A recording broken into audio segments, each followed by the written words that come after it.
So hi Chigozie.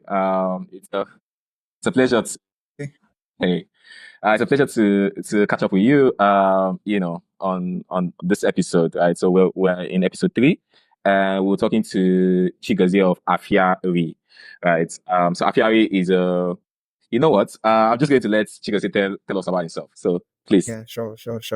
Okay, great. Thank you, Eminike, for this. It's actually a pleasure talking about what we do and our story. So pretty much, my name is Chigozie, and I'm the founder or co-founder at Afiari. And what we are doing at Afiari is that we are enabling retail businesses to sell their products online, as well as automate their processes from purchasing to point of sale. So it's everything around business automation, but specifically for retail. So people that have like physical stores, importers, supermarkets, you know, people that sell physical products as well. All of those people are because the people that we cover.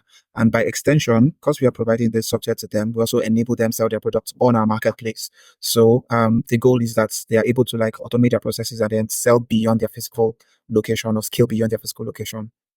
So, okay. So I'm listening to this and I'm thinking to myself, right? Although I think I know the answer to this, but for the audience, someone would say, the solution that you just described to me sounds like, for example, Gigi, right?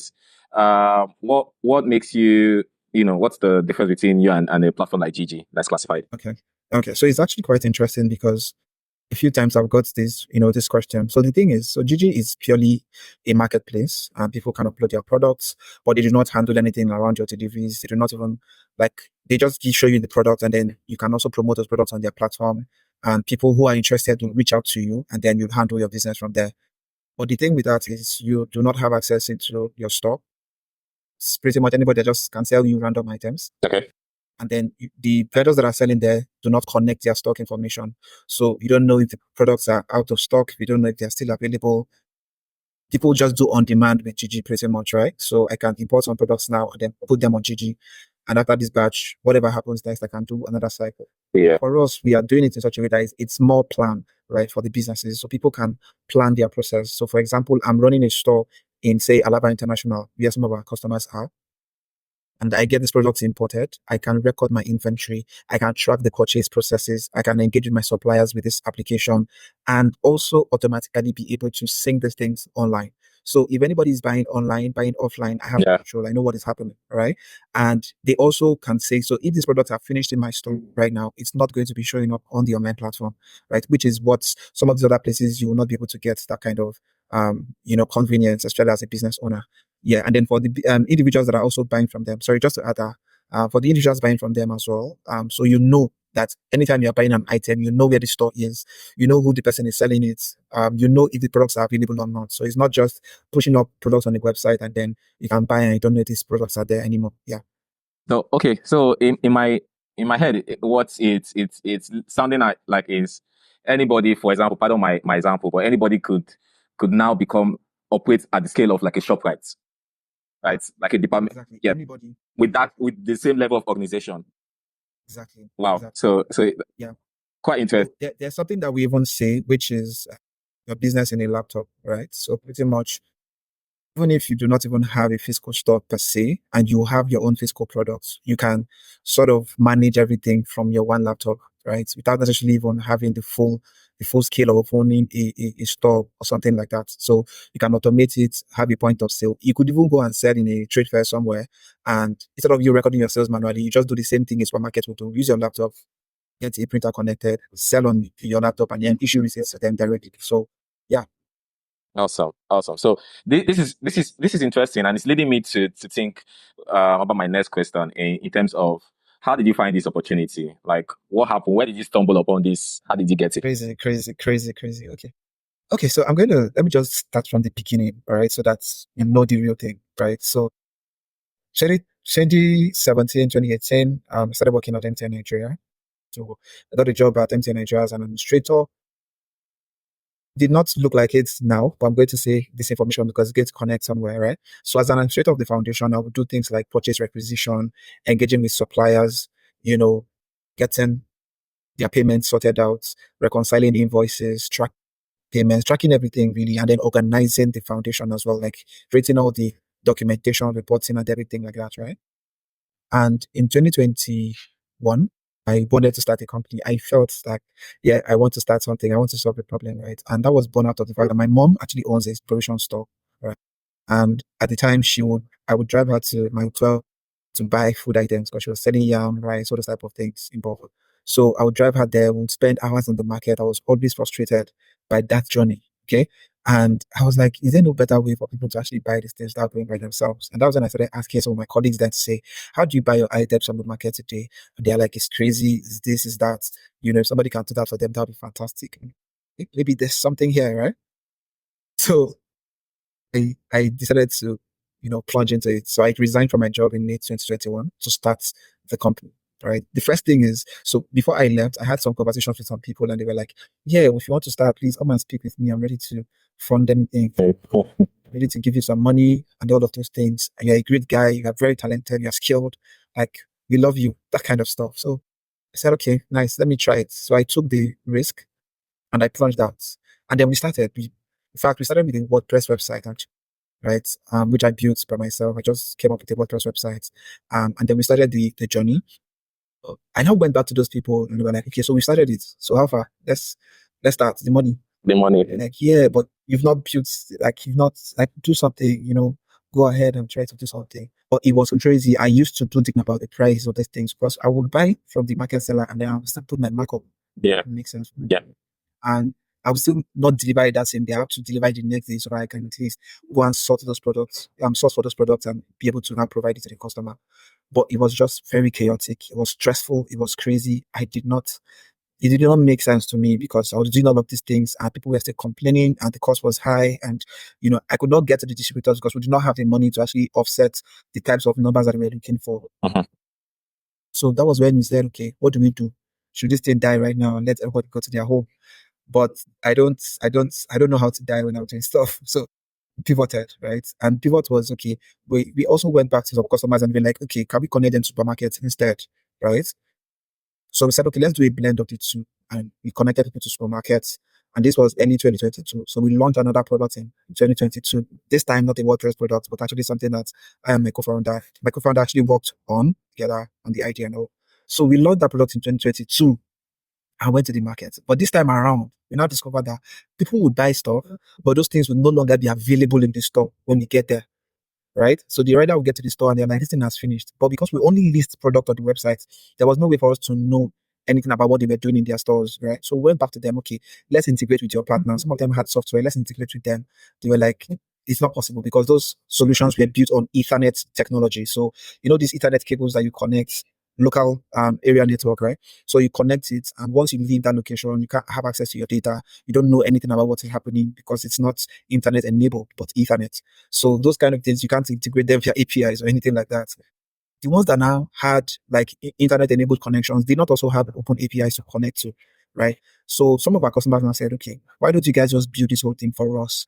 Like, let's have everything synced into one. And this was like a big goal, but we now started to work on that in 2023. Okay, let's brainstorm around it. And now we decided to now talk to even more people. And that was where we discovered a very, very big opportunity. Now, there were lots of businesses, not just supermarkets alone, but physical stores owners that were looking for ways to remove theft, looking for ways to organize their process, looking for ways to sell their products online. And they did not even have anything at all. Like, there was no alternative. They were not even using any solution at all. So we're like, okay. So many of them were importers, many people in these large markets, and we talked to them and they were like, okay, build it. That makes sense. It's something that would be very useful to us. Then we went into that, and in July, we launched that. July 2024, we launched the first version of the product. And very honest, this is a gold mine because right now we are seeing a lot more demand for it compared to everything that we've done before now. So I don't know if I was able to talk through it, but yeah, that's how the journey has been. Yeah, you were actually, and it sort of like reminds me about one time with like Rabbit Africa, where so the idea was it was more complicated than that, but the idea was Uber for buses, right? And then one time we decided to, so someone reached out to us, right? And then they wanted us to build sort of like the Uber for buses that were built, but for a private company, right? And this company is a transport company. They wanted to be operating, and in that process of building that solution for them, right? Just basically replicating what we are using to operate, we realized an opportunity where we're focused on Uber for buses for customers, right?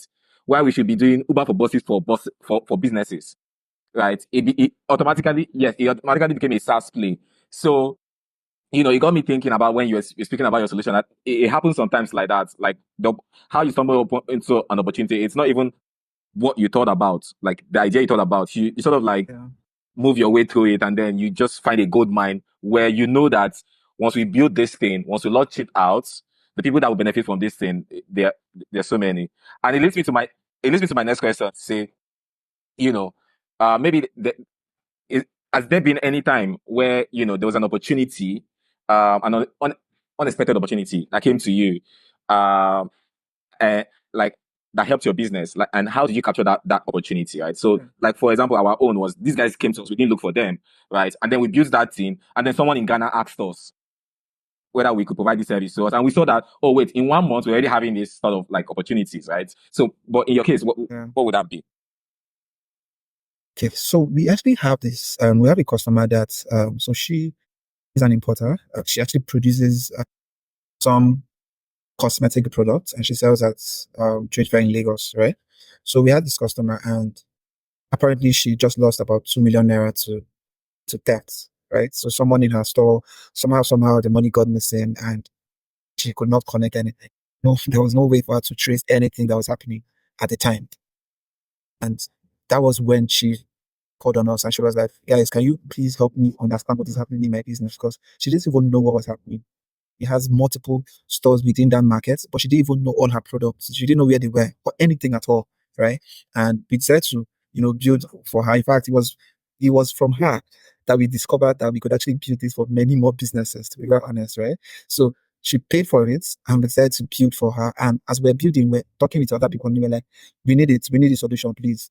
When you are done, come and give it to us as well, right? And that has also led us to even getting a new fashion business that also got started as well. And this fashion business is also doing exactly the same thing. But there's now a new catch for this one now. So this one now is that she doesn't just want to automate. She now also wants to build her own website kind of. Okay. So what this means is that there's now an opportunity for us in such a way that you can use our product as your back end or your back office. So Connect it to a white label service. Yeah. APIs Yes. in a way, right? So you're still using our backend, application to operate, but whatever your customer is going to be seeing is now your own website. Your brand. Yes. It's bringing like a new level of opportunity for us, because now we are seeing something that we could also do, that would also be generic to as many people as possible, right? So yeah, so that's like some examples that we've captured. Okay. I think that's sort of like great. I also see the SaaS play, that you're moving. It's a chess move. I can sort of like see everything that's going on. So I would ask, in terms of, as a founder, what is that thing that, what is that thing that you have achieved that you're proud of, right? Or the proudest about, right? In your journey so far. Okay. So, when I started out, I told you that I started out as, an administrator at MTN Foundation, right?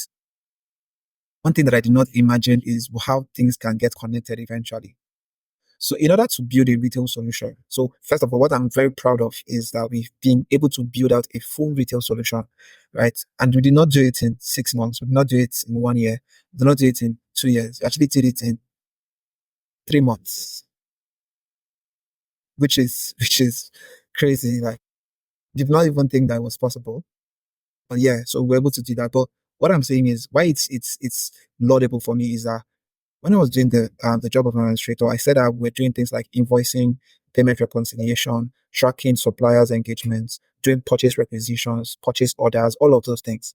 I did not know that those things were going to become useful to me when I'm now building out a full retail solution, because now you need to still follow the same process of purchasing items, getting your purchase orders, putting them into your inventory, tracking your stock, doing invoicing, and all of those processes that you're going to do. So for us to be able to like build the full thing, and even now build a new solution which we are going to be launching by next week, and this is an automated invoicing solution. So building out this full tool is something that I'm really, really proud of. Interesting. So, for people that are tuning in and watching it, your 9 to 5 is your, how do they say it? Like it pays for your learning, at least like your education. In this case, it's not like maybe, because if you didn't have that exposure, maybe you might not see it from that angle. Exactly. I may not even have, seen the need to capture this opportunity Capture in the the first place because I wouldn't know anything about it. Yeah. Absolutely. So let me turn on the heat a little bit. The first one I would ask is, who is your biggest critic, and how are they helping you in your journey? So, okay, my biggest critics are actually my team, to be very sincere. Yeah. So the thing is, I'm a very, I'm a very fire person. I'm a very, go, go, go, push, push, push, implement, execute, go hard, do stuff. Sometimes in doing stuff, you might break things. Sometimes it may not be good enough, Mhm. right? But my team actually has a way of helping me to like, okay, we want to do this stuff at a very high level of quality. We want to be able to achieve this kind of stuff. So what do we need to put in place to be able to do all of those things, right? When I bring an idea or even get ideas from them, we argue, we talk about it. If you are not a member of the team and you come in, you'll be like, who exactly is the founder here? Like, I don't understand. Because we sort of go through things, we talk about it, we blast off ourselves sometimes, right? We just sort of get to a point where everybody now understands exactly what we need to do, right? And it doesn't have to be my own idea that would fly. It doesn't have to be anybody's idea, but what makes sense at this time for this business that we want to do, and even for the product that we're trying to build. Sometimes even the approach, I might have an approach I think we should implement, and then my co-founder may have another approach. A team member would have their own approach. By the time we come together and we have all these engagements, we'll now realize which one actually makes more sense for us to actually go ahead with. Yeah. So I think those are like my biggest critics at this time. The second level, I call it like second level of critics that I would have are actually my customers, right? They are not necessarily critics, but it's just like, so you said you presented this thing to us here, but this doesn't work for me. This doesn't work for me. How can you make this better for me? How can we build something that would actually work? And all those kind of stuff, right? So the first time we launched the product was not complete. It was actually like half, right? It didn't have all the features. So, but I pushed that we launch it and we actually did. And we got a few customers, right? But as we're working with them, we now discovered that, oh, okay, so we need to add this, we need to make this work, we need to make this more robust, and because we are also thinking about things from the ground and not just, so for example, people will say inventory, right? Record all the information and just record inventory. But the way we thought about it is from the process perspective to say, let us mirror the same processes that this business is used to Yes. Yeah. and then build according to those processes. So those are like the second level of critics that we have. Okay. I mean, that's interesting. Mine would probably be my mom. She's just like, hey, Minike, go and get a job. so, so, but it's one. Okay.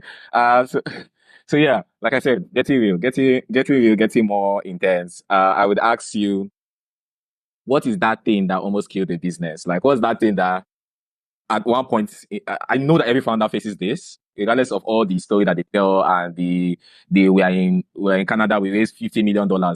I feel like every founder has this experience where, where's that point that you got to and you said, oh my, if I say this thing, I know do this thing again. And what was that thing for you in your business? Well, I will let you answer that. There have been many.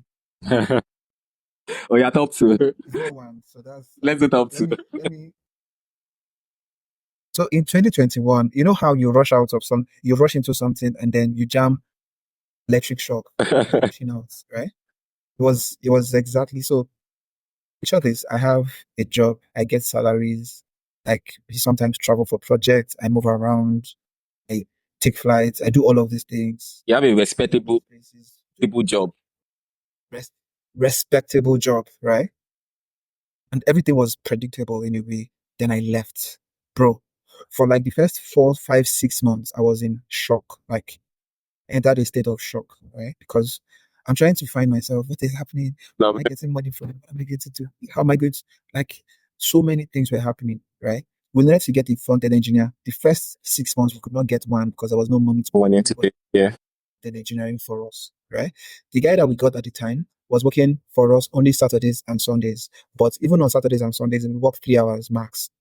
So a product that could have taken us 1 month took us maybe like 7, 8 months to launch the first version.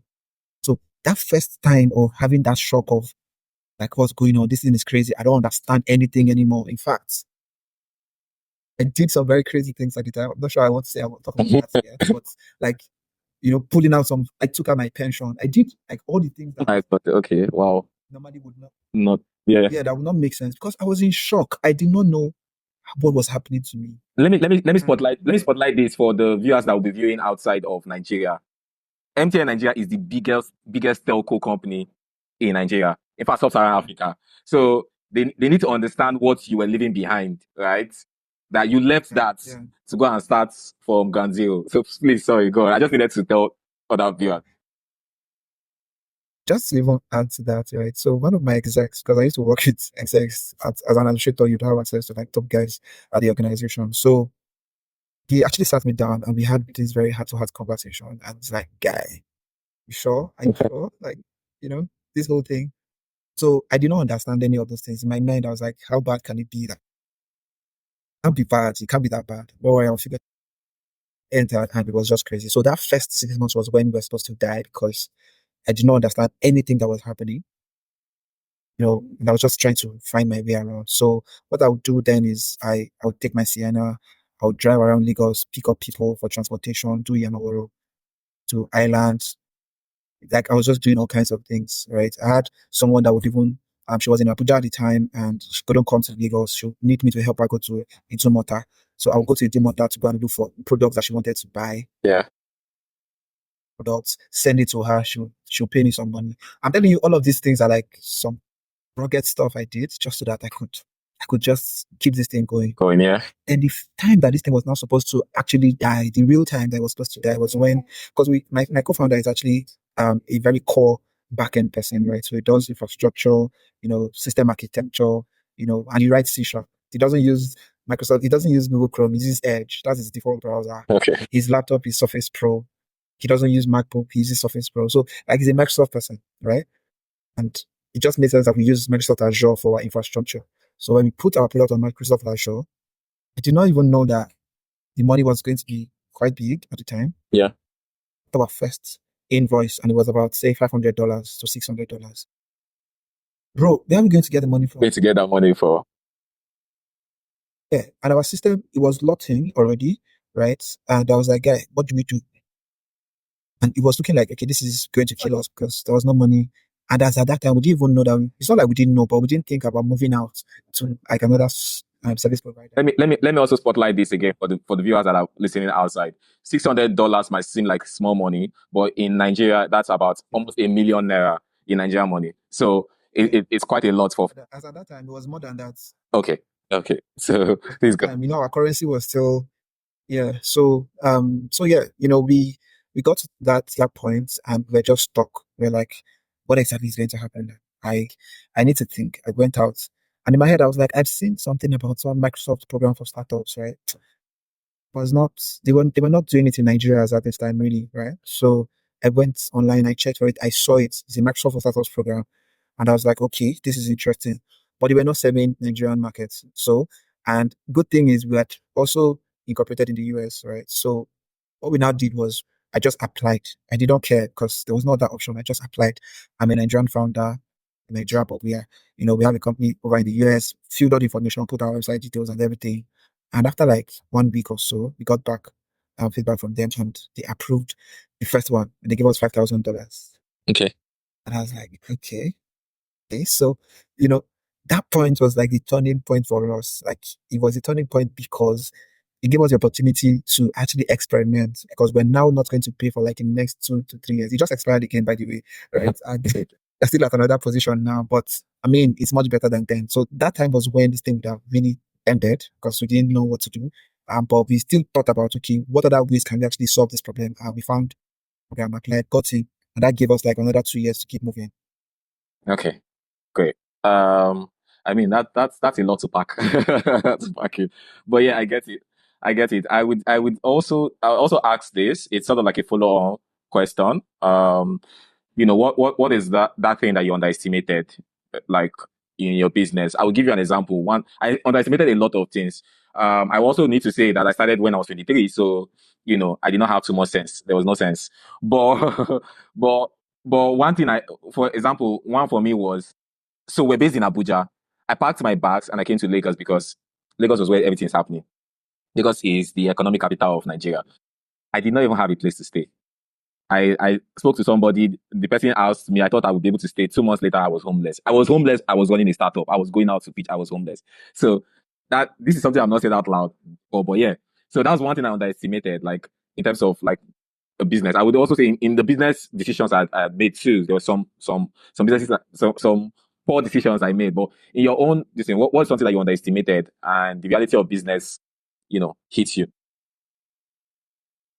Yeah. So I'll put it this way because it's a bit generic, but it's how long everything takes, right? So, and I'll connect it to two things. Two things is how long it takes to actually build and launch a product, and how long it takes to get money, any type of money, whether it's revenue, whether it's funding, money, right? I thought, in fact, in 2021, I was pitching for $500,000, and I just started this thing with like raw idea, nothing. Yeah, I get that. The market will show you. Let me tell you something now that as of today, we've only raised 2,400. Oh my God. Wow. Yeah, yeah, like and it was not like we went out to do, it's just a friend that said, okay, let me put money into what you're doing, and Yeah. we talked about it. Yeah. But it's just like how the funny thing is, even when he put the money, it was actually very necessary though. It's not like I'm not trying to, it was without that money as at that time, probably would have also died. Like, yeah. Right. So, but I'm just trying to give you an example of, what I was trying to do then and how like it went. So how long it takes to actually get that kind of funding is something that nobody tells any founder about, especially when you do not have this perfect figure of who a founder is supposed to be, right? So some people, there are some types of pictures that people would see. Typically, if you have an accent, generally you probably raise more quicker. If you're coming from certain backgrounds, it's very easy for you to probably raise. But if you're coming from where some of us are coming from, which is really like the core trenches, that takes a lot of time, right? And I would say that don't even put all your energy in doing that. Put your energy more in actually creating value for your customers and solving a problem, because that's wasted my time. I was busy chasing people, chasing investors for a long time that I could have used that time to Actually focus on the cost. Yeah. actual results. Right? So that's one. Then the second thing is on the product side, right? Again, I'm very heavy on like push fast, execute, launch, right? But sometimes there are certain things that you just cannot just be, you can't just push them out like that. Especially when you don't have $1 million You still be bank account. where you don't have $1 million exactly. So most of my guys, it was just recently that we hired like a few people full time, Yeah. but were distributed. We did not plan to be distributed, but we're distributed by default. Right? Because we could not use any office space. Everybody stay in your house. We'll meet online and connect online. It was not planned. It's not like this like people say Remote first. first company, bro. The system made us remote first.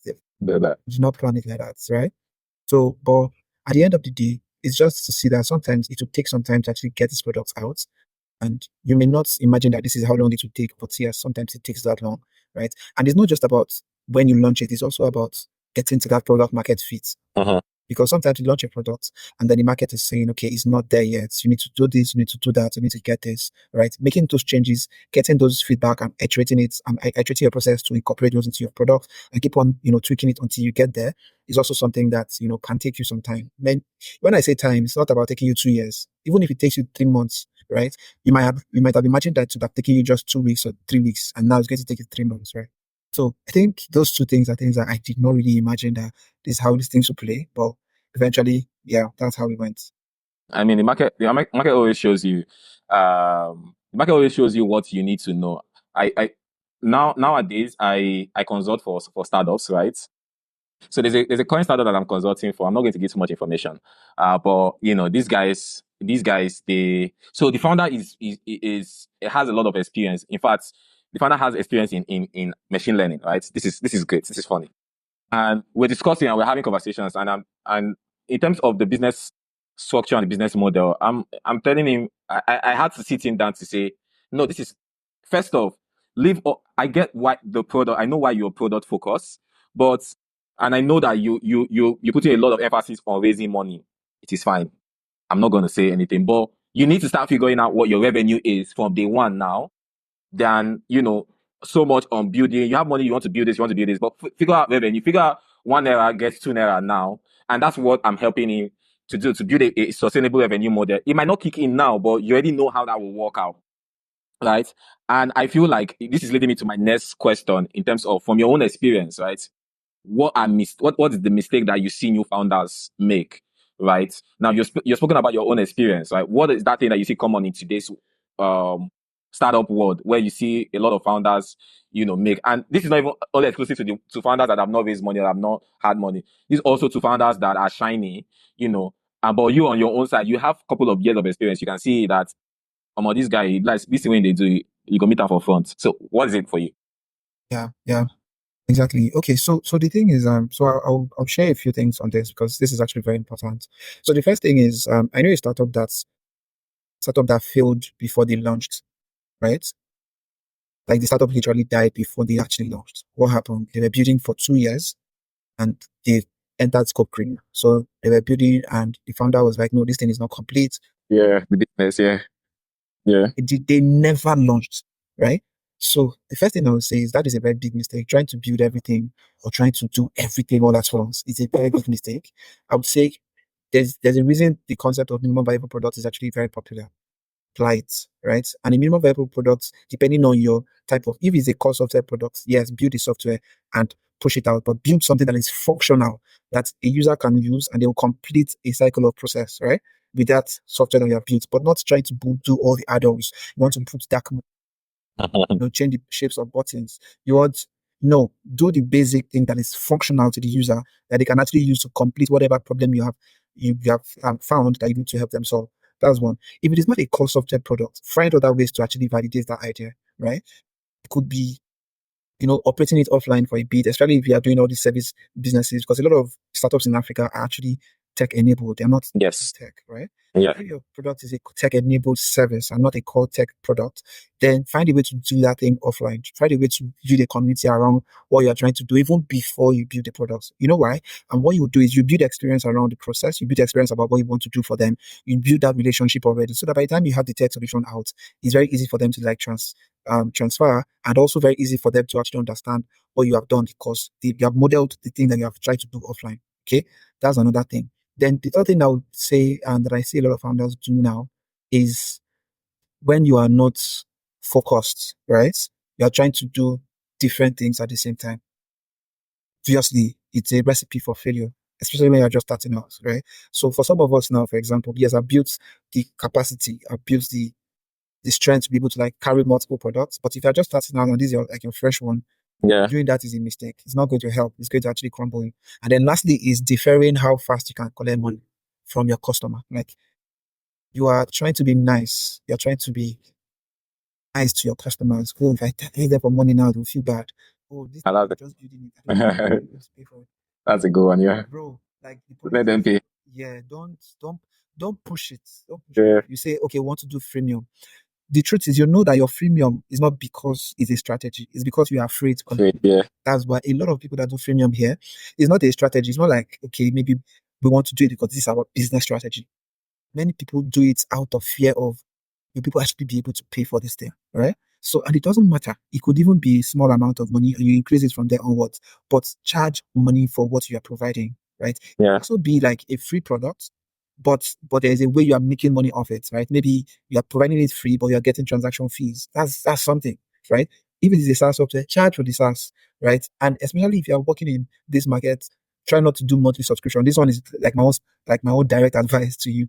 Try as much as you can to do yearly subscription rather than Yeah. right? To give you a lot of time to build relationship with your customer. If they paid you for 1 year, they cannot go anywhere. They have to stick with you for that period. Mm-hmm. So it gives you time to refine your product. It also gives you long-term thinking, and it gives you opportunity to actually build revenue upfront. And it gives them time. It gives them time to be patient. Yeah, it gives them time to be patient with you because normally Nigerians are not patient people. In fact, Africans in general are not patient people. Before your startup, there's an alternative. So once they pay 1 month and then they will just move on. But if they will not continue. Exactly. Because okay, It's true. let me share a little bit of my story. So when we started Rabbit, yeah, we had like a very bad vehicle. Like a very bad vehicle. The vehicle used to shoot sound. You know that thing where I don't know what the silencer. It was very bad in the road that it was embarrassing. But and we lost a lot of customers because of that vehicle. Just that one single vehicle, we lost a lot of customers. But the guys that could not go were people that already funded their wallets in advance because of where I was the salesperson. So I spoke to them and they funded their wallets in advance. They funded like 2 weeks in advance. So they just sat down there. They did not complain. They were just using it, right? And it makes it's back to what you're saying. They did not stay because they loved us. They stayed because let my money not waste. Right. And eventually we got our shit right together that these people still stick with us. They're like, that we're there with you when when you people were anyhow. But it goes back to that thing that you're saying, right? So still on this, I would say, let me ask you, what is a common startup, what's a common startup advice that you hear that is being thrown around that you do not agree with, that you disagree with completely? I know there's a lot of generic advice that is given to people. What is that one that you disagree with? And people will hold your neck for it. So now this is again, there are a lot of advices or advice. A lot of advice rather Yeah. that's you'd hear from certain markets, maybe from Silicon Valley or general startup world, that may not be very applicable here. To be very sincere. So Silicon Valley frowns at running ads, for example, to get customers. Okay. Yeah, go organically. Okay, go organic, go and bro. All the businesses here, all of them, they did not do that. Like the ones that succeeded, Yeah. they will go organic after they've gone via ads route first. Yeah. Like after they've built enough, mass in the market, then they will not start doing organic, right? So for me, I think it's for you to actually know the types of customers. And people say this is because recently we started running ads for our business, and the numbers that I'm seeing, bro, I can't compare it to So hey, I'm trying to do organic, right? Yeah, because if I'm doing organic, what happens? It's not like I'm taking out organic, I'm still doing it really well. But what the ad will do for you is that it's bringing people to you rather than you going to them. then yeah.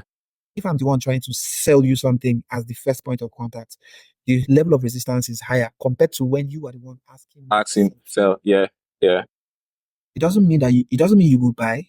It just means that at least you have shown that interest. yeah. The potential for you buying is now shorter compared to when I try to go up to you. So imagine I just keep walking around the market to say I want to sell my product, right? I want these businesses to start using it. The level of resistance that I'm going to have, especially when they don't know who you are, is much more than when they are seeing it somewhere, then it's pointing it back to you. That's one advice I think it's crazy. And then the part of, are you going to do a sales-led product, or are you going, a sales-led growth, or are you going to do a product-led growth? So you see a lot of startups that say, oh, you can do product-led growth, like you build, and then, people can now start coming to you and they'll be seeing like your content marketing. Those things are great, but they are like very long-term things. Yeah. Before you can build content that will rank well, SEO wise and all of those things, that will make people start coming to you, and then you'll be doing A/B testing and using how they're interacting with the product alone to know what to do. You're going to die. Like, as in, I'm serious. Okay. So the best to do will be do the sales led, bro. Really, like get people get people that will do the sales led for you. Especially in this our market, because a lot of things that are done here is people buying from people. I had Yes. a lead recently that I was supposed to close, but this lady just sent me out of the blue that she went with another software because her brother is about selling it. Like she just told me, oh, my brother told me to buy one that I've bought it. So people sell to people. So it's not just about having a fancy landing page, having a fancy website somewhere and expecting everybody to come and look at it and because of what they are seeing, buy from you. It's more of like building that relationships, going after the people that you want and then connecting with them. So those are the things I say. Those are the advice I would say doesn't really work actually here. Okay. I totally agree with you. We're coming almost to the end, and we're fast spend in time. But let me ask you, what is the best piece of advice you've ever received, like in your journey? Okay. The best piece of advice I've received, I think, it's actually about, generating revenue for the business and right. So I have very great advisors, and when I was trying to be very naive and bro, go and get the money. If nobody will pay you for it, then it does not make sense for you to build it. Yeah. It's like it doesn't make sense for you to be investing resources if you cannot find one person To pay who do this for this thing that you have built, right? So that's one very solid advice that I got. I used it. I went out. I got customers, and I'm still getting customers. Good. Cool. So we're winding down, and this will lead me to my last question to ask you is, if you were starting out again, what, in fact, let me even put it this way: what advice would you give your younger self if you were starting out again, if you're doing this all over again, and your 18-year-old self is say, you know what, I want to be a billionaire by running my own business, what advice would you give? What advice would you give? Because it will save you time, to save you pain and stress. I went through double stress because did not have any money. That's just the truth, right? So it's not like I was not getting money, but you know how these things are. You did not. I did not. It's not like I said, okay, I've saved up something. So Adults are super expensive, though I they are understand very that. expensive, right? I understand that. Imagine someone taking out their pension, taking out all this cash that they have everywhere, and putting it, and it's still not showing. Like, it's not, they're not seeing anything, right? So I would say, you know, have money that you want to use to build Yeah. whatever it is, so that even if nobody decides to give you money, right, at least you can validate the idea quickly. You can make those changes early. You can build what you want to build fast, and you can know if this thing is going to work or not. Amazing. That's like, I think that's the major advice that I'll give myself. It's not just about, because a lot of people I've seen, this will also help you build your own resilience. Yes, the resilience can come from not having cash. Yeah. The resilience can also come when you actually have the cash. Cash, yeah. You're spending it and you're seeing what is going on, right? Yeah. So money is burning. You'll be able to tell yourself the actual truth, and you cut down on what you need to cut down to get to the real place that you need to get to. Let me validate this your advice, right?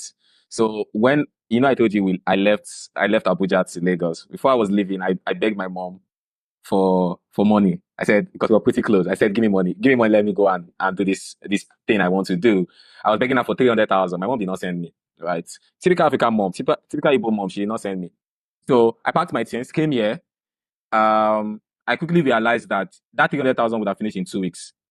In 1 week, because we're burning over 1 million at one point when we launched in 2 weeks, right? It was crazy. So if you see me that time, you would not assume that this person has 50,000 in his account, but I was burning over 1 million to keep our operations running, right? So it validates this thing, because as a 23-year-old guy, I thought that, the idea is good. Let's go to Lagos. We'll make it. Hold your money when you want to start. So hold your money. So that's solid advice.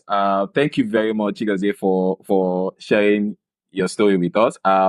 This is really amazing, right? We've had over 50 minutes of raw facts and raw truths speaking about startup. I'm hoping that, the audience, people that are listening to this, if you started, you know that you're not alone, right? In this journey, everybody suffers. That's the path you choose, right? If you don't want to suffer, go and take a 9 to 5 job and do. But for people that want to start, you've had some information about, so when you see these things happening, you know that it's not strange. It's common. It's like a rite of passage, right? And you use this information to basically form better decisions, right? So once again, thank you very much, Chigozie.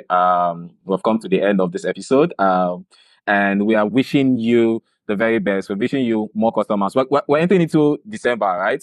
Close to the end of the year. The end of the year, we are targeting it. Don't worry.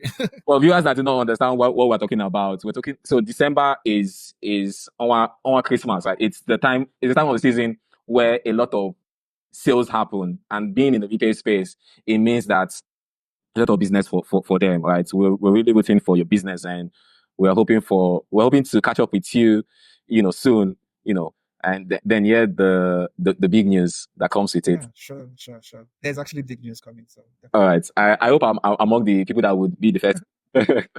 All right, thank you very much. I'm going to end now. Okay, now. Thank you. Yes, bye. Free audio post-production by alphonic.com.